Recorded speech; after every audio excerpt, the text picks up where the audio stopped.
Al-Andalus, c'est l'Espagne dominée par cette culture musulmane. À partir de la Reconquista, il y a une ferveur catholique qui domine.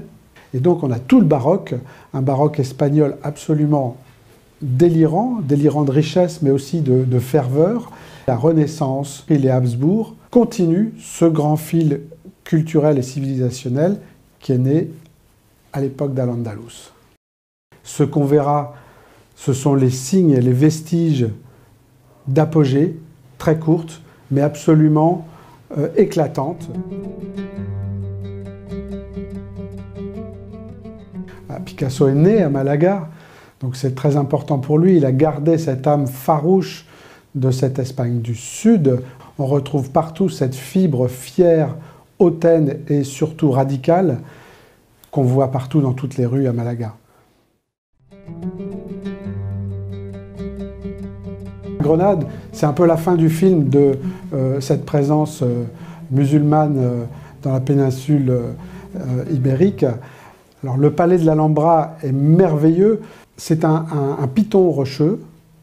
Donc, il y a un aspect défensif de l'extérieur qui est assez impressionnant. On a une impression d'austérité de l'extérieur, cette défense contre la reconquête chrétienne.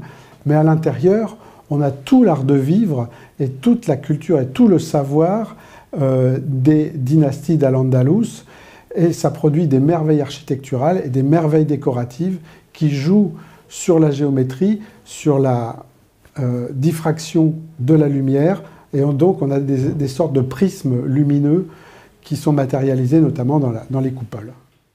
Toute cette sève et cette culture musulmane va être révélée dans l'architecture, les décorations qui sont absolument flamboyantes.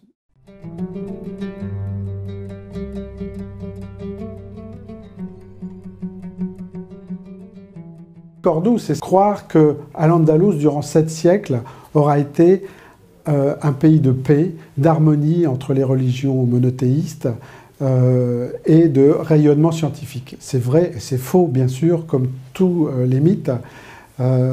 Néanmoins, dans ces périodes où les savoirs fonctionnent ensemble, où la cour est rayonnante, où l'ordre est restauré, où on produit une monnaie qui va servir d'échange sur toute la péninsule et bien au-delà, eh bien, à ce moment-là, on construit. Et à Cordoue, c'est Versailles. C'est le Versailles du monde arabe. La Madinat El Zarat, c'était un palais, ou plutôt une succession de palais, malheureusement aujourd'hui détruits, mais il nous reste au cœur la Mesquita, la grande mosquée, qui est aujourd'hui transformée, bien sûr, qui n'a été fait que d'ajouts et d'ajouts, comme Versailles.